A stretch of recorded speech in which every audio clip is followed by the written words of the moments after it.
আসসালামু আলাইকুম প্রিয় গাইস, কেমন আছেন সবাই? আজ এখন রাত 10টা।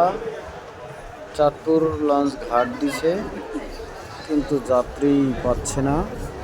আগামীকালকে ঈদ উল আজহা, অথচ যাত্রী যাওয়ার নেই। সবাই বাড়িতে পৌঁছে গেছে যার যার গন্তব্যস্থানে। দেখুন, যাত্রী নাই বললেই চলে। এই লঞ্চটা কিছুক্ষণ আগে আসছে, বরগুনা লঞ্চ।